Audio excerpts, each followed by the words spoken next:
Okay, guys, we are back with another show on It's a TRANSworld podcast. Thank you so much for joining us. We have a special guest today, Psych Valentino Starr.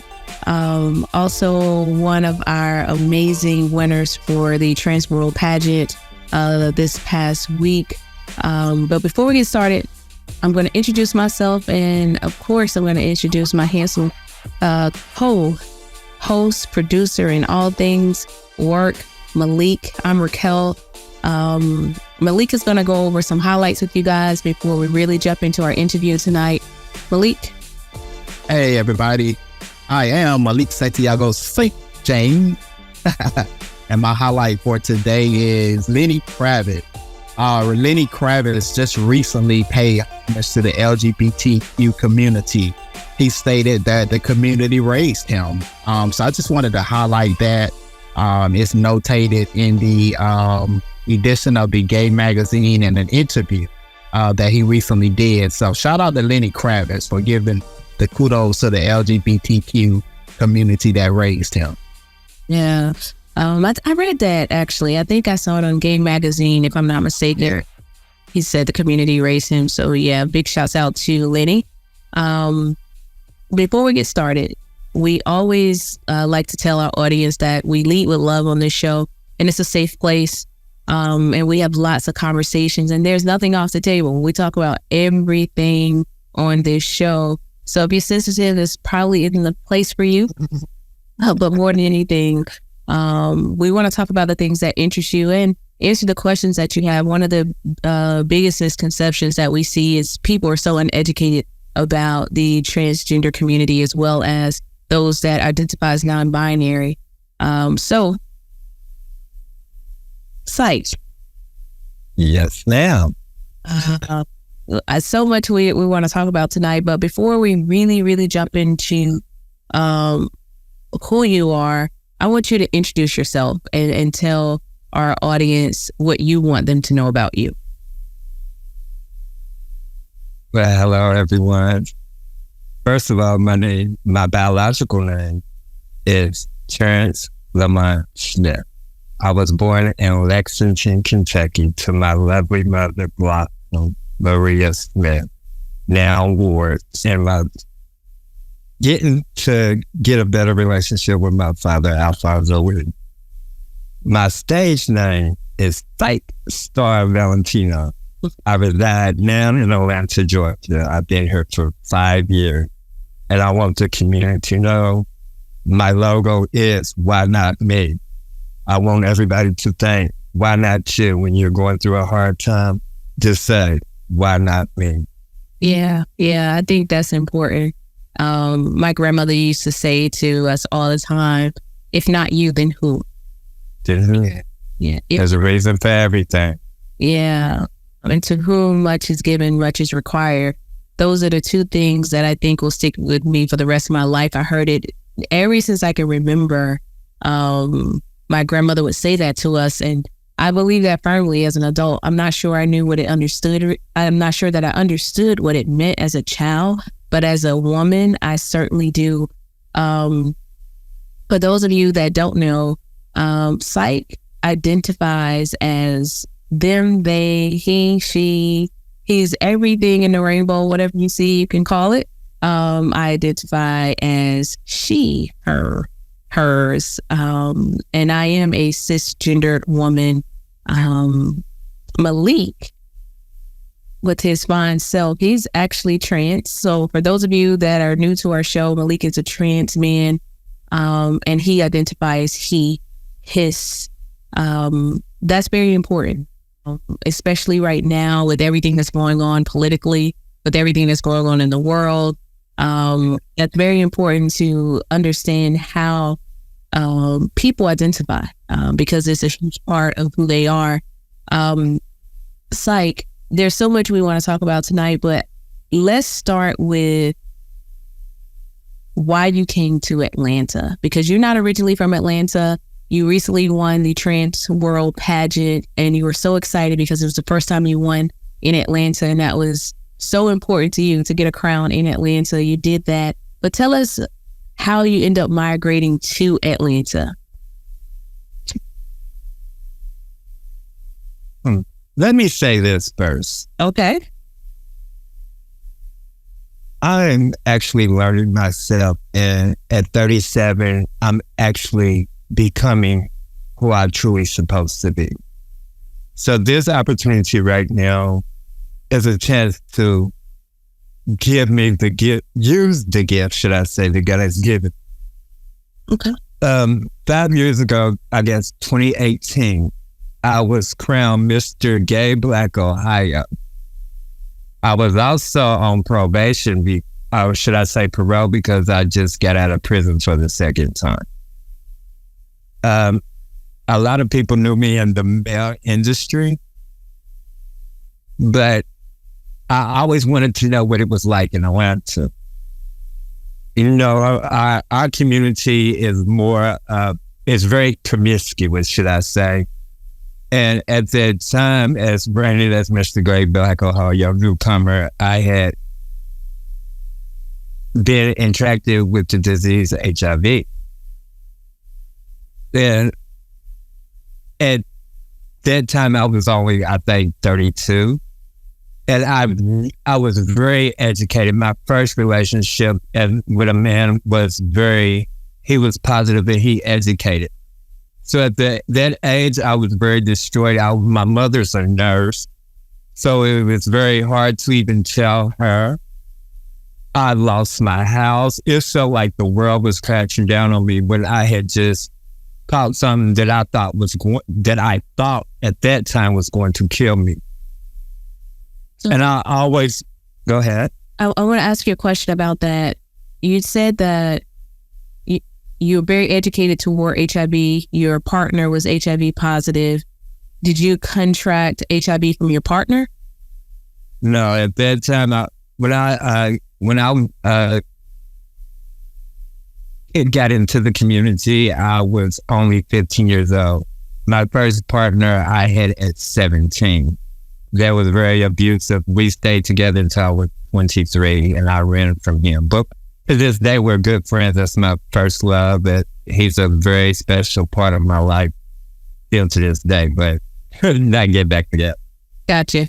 So I want everybody to know that no matter what age, always protect yourself. Always ask questions. I know that sometimes sex is fast, but as fast as you do something, it's a harder consequence at the end. Yeah. And like I said, at the age of 15, all the way up to 32, I was negative. Like I was very educated, and it took partying in the streets and stuff, and it destroyed my life. At that time that I thought it destroyed my life.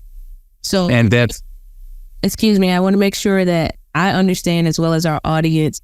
So you were with someone that was HIV positive for years and never contracted it from the person you were with.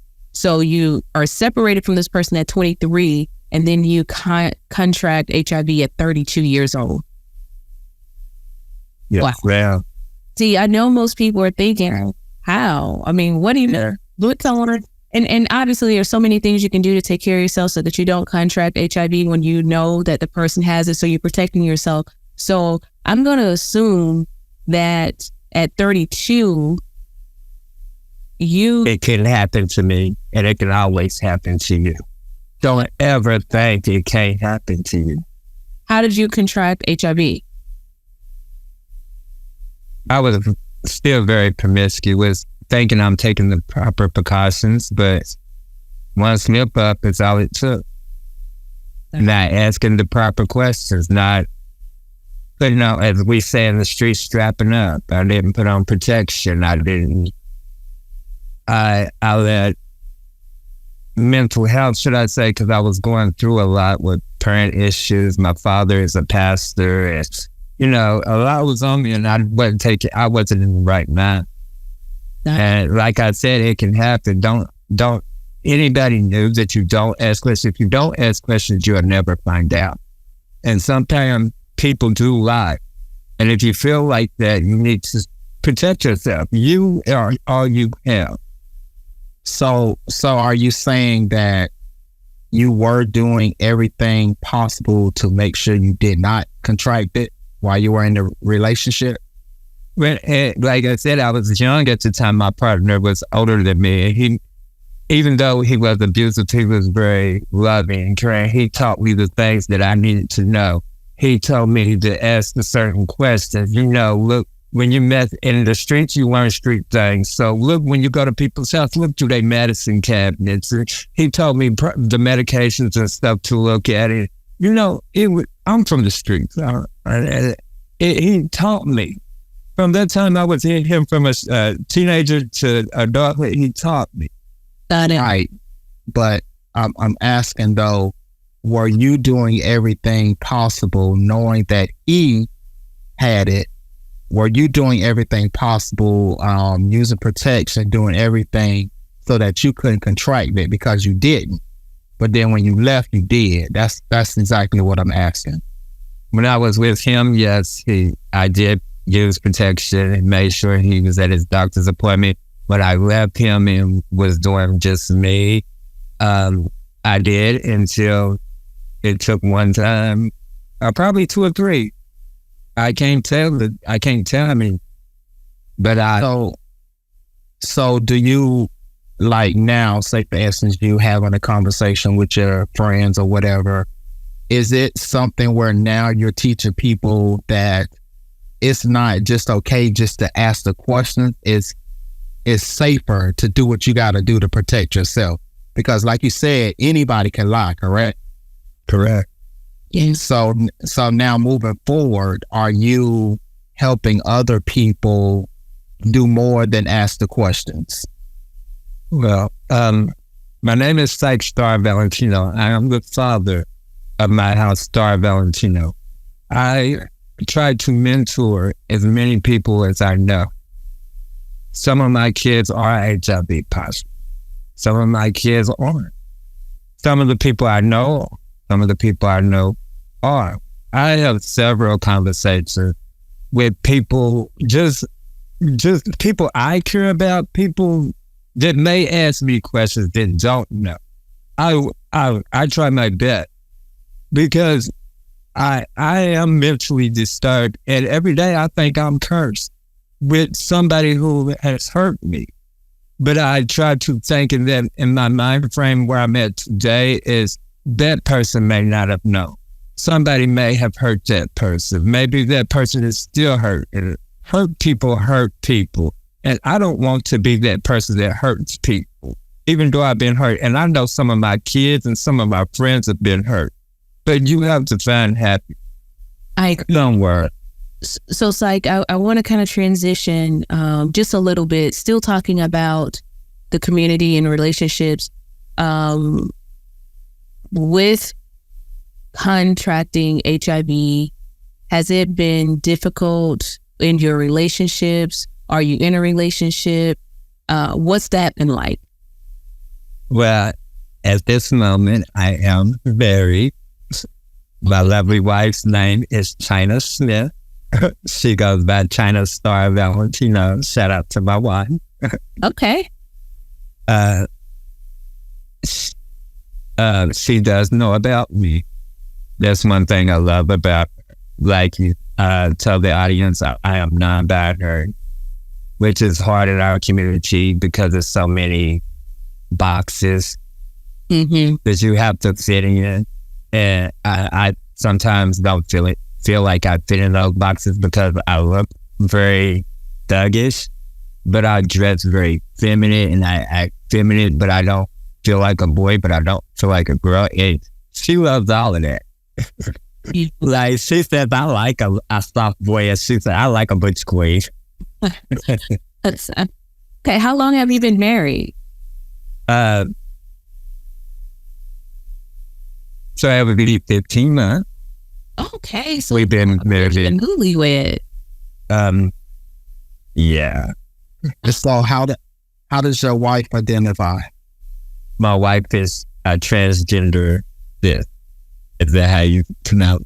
Yeah, a transgender woman. Okay, so she likes to be called a woman. So. Okay, so you're married to a trans woman and you are non-binary. I know that is such a confusing thing to people in general. That's, if you are a man and you are queer or gay, why aren't you with a man?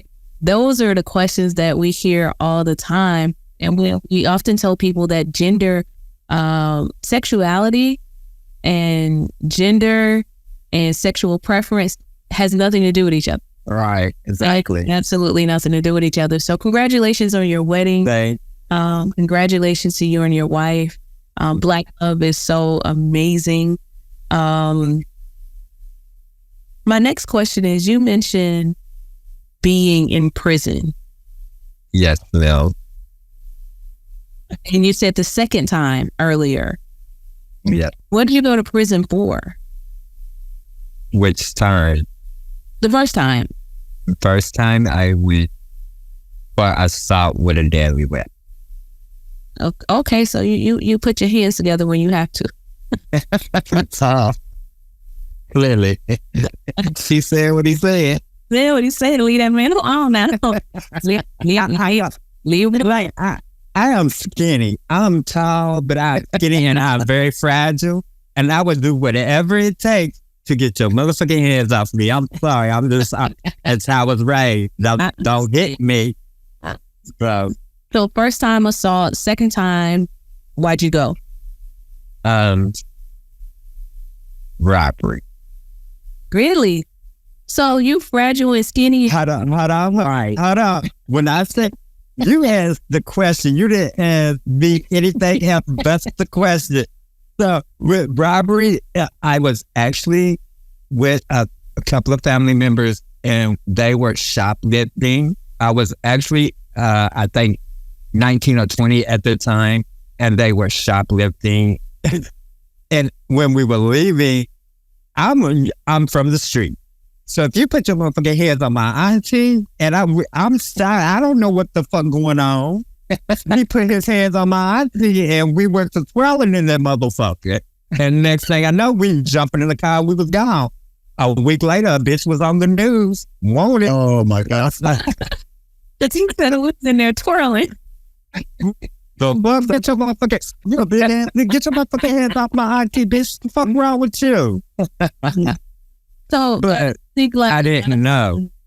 Like, I think oftentimes we're judged for the things we've done in our past. Obviously, you've changed your life. That was years ago. How has society treated you with having a criminal record, being Black, being male, being everything really across the entire rainbow? How has society responded to you?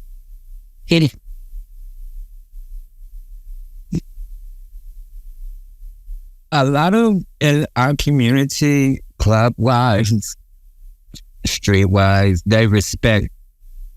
They know I'm a hustler. They know I'm a go-getter. They know I would not tolerate disrespect. But in the pageantry world, which is very classy, very high-sedating, I get manipulated.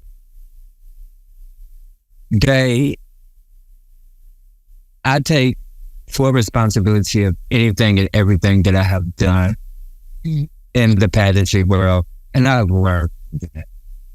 Yeah. And when I say they manipulated me, I want to say that first before I say they manipulated me. They manipulate me. They know what triggers not Psych, but also Terrence. They know how to use stuff to make Terrence feel that he's not fitting. That his past does predict his future. But I do want people to know, don't allow people to predict your future. You can be anything and everything that you want to be. And that's where I'm at in my. So let me ask you, can you give me an example of what you mean? Like what they use to manipulate you or make you feel like you don't belong? Malik, you're probably aware because you're in the community here in Atlanta. Not sure. I can't be very aware of certain things, but I don't win a lot. And it was a certain pageant. I don't want to put out the name that I had did before this pageant, and I didn't win. And everybody saw that I won this pageant, and it was a prelim to a national pageant that I wanted so bad. Okay. And one of the promoters reached out to me, and he kept asking me. I'm not gonna lie, I was hurt. I was bitter. A bitch was bitter because I'd seen what the other contestant presented, and I'd seen what I presented, and I'd seen my mother finally standing up for me. People that didn't stand up for me in the past was standing up for me, like vocally, and y'all still treat me the way y'all treat me. And one of the promoters had kept reaching out to me and asking me to come to the prelim, and I'm like, no, I don't want. To nationals, I don't want to go. I'm not going as nobody's first runner-up. If I deserve to win, then I'll go. That's just me. I don't care how nobody else sees. If I don't deserve to go, he kept antagonizing me. And it got to a point he woke me up while I was asleep one day, and we was going back and forth about it because I called him so-called uncle because I trusted and loved him as well, and I was hurt by that as well. And he said, bitch ass nigga, I will beat your motherfucking ass. I jumped out of bed so motherfucking quick without thinking, and I grabbed my Bible, as I call it. And he screenshotted me several times and posted me all on Facebook and made me look like somebody I wasn't. All I wanted to do was be left alone. You can't keep, I'm a Leo and I act very much like a Leo. I'm a very sensitive Leo. But there's so much you can pick at a cat and to a cat attack. And this goes for anybody. When somebody asks to be left alone, mentally, you don't know what somebody's going through. Leave them alone. People are getting shot and hurt every day because you don't know what somebody's going through. If you see somebody says, leave them alone. Because you don't know what future you may have for them or you. Right? Leave a person alone. And that's when I say manipulate. He knew the buttons as a friend, as someone I trusted, as somebody in the pageantry world. He knew what to do to make himself look good and make me look like the villain that I've always seemed to be. Yeah. Okay, so now you have won the title of TRANSworld MX, right? But now you have the opportunity and the platform to turn those narratives around. Correct. Is that your goal? That is my goal and more. This has gave me a platform on so many levels. Like I said, my slogan is, why not me? I want everybody to always know, why not them? When people put you through things like that, you sit down and you think, why not them? Maybe they're hindering you from greatness. I think one of the things we have to realize is, yes, our buttons may be pushed. Yes, people are evil. But it is ultimately up to us to make the best decision for ourselves and say, you know what? I know you're pushing my button, so I'm just going to hang up the phone because you're no longer worth my time. So My sanity. Or my sanity. And you have to get to a place where when they touch that button, you go ahead and remove yourself before you go to 500,000, right? Because we're all human. And if you can only take with so much, I believe that firmly, you can only take with so much, but you always have an opportunity in every argument, every fight, every disagreement. There's always an opportunity to walk away. Yeah. And I'm going to tell you, that hurts people more when they're hollering and screaming and acting like an asshole. To just hang up the phone and don't answer when they call back. Like, we have to get to a place where we remove ourselves from things that are pushing our buttons that makes us want to be in a negative manner. So as MX for TRANSworld, our expectation is for you to find your peace. And your peace is not remaining in those type of conversations, right? Your peace is not even dealing with those kind of people. So you have to know who they are. And when they show you who they are, trust them. And you got a whole nother extended family now where if you're going through something, you know, you got your Valentino family and now you have an additional family. Yeah, you have that family. That's right. Yeah, that's willing and ready to wrap, you know, our arms around you. But you gotta, my slogan is trust me unless I give you a reason not to trust me. Yeah. And so we are open. We have our arms ready and available to just love on you. Yeah. Yeah. So we want you to know that. Absolutely. Before we wrap up, because it's been a great interview, before we wrap up, Psych, what's one thing that you would want people to know about you? Like if you had to tell them one thing about you and it's the only impression you would get to make, what would be that one thing?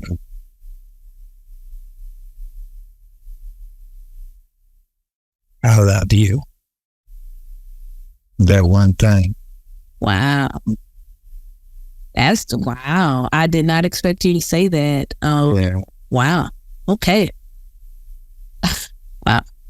Yeah, that's deep. Yeah. Because, you know, it's hard. It's hard to say. I mean, of course, you know, we're supposed to love everybody. We're supposed to care for everybody. But for me personally,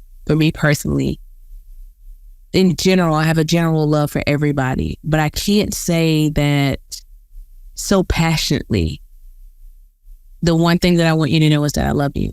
I can't say that as like I felt when you said it, I felt it. Yeah. I think that's amazing. I think that's amazing. I think that's amazing. I think it's amazing. Guys, you heard it here. You got the exclusive interview with TRANSworld MX, the reigning. All year you're gonna get all of everything that he, she, it, them, they are. Because that's why we're here. We're here to help. We're here to empower. Malik is gonna go over a few things before we close out. Thank you guys so much for listening tonight. We appreciate you. Yes. So here on this TRANSworld podcast, we have created a safe space for our trans brothers, sisters, and our non-binary counterparts to be able to tell their truths. We would love to advertise your business on this TRANSworld podcast, and we're also looking for community partners and sponsors. For more information, and you can follow us at Raquel, RAQUELRT3. You can follow our TRANSworld page, TRANSworld ATL. You can follow me at 1, that's the number 1, gorgeous _ boy. And also, please go over to our YouTube channel and follow us at Dreamcatchers Production. Perfect. Malik kind of said it all. Guys, thank you so much. And until next time, we want you to know that here at It's a TRANSworld podcast, we're here to educate and we're here to talk about the trans and the non-binary experiences. We lead with love. We love you guys. And we want you to remember that love is love. Have a good night and we will see you next time.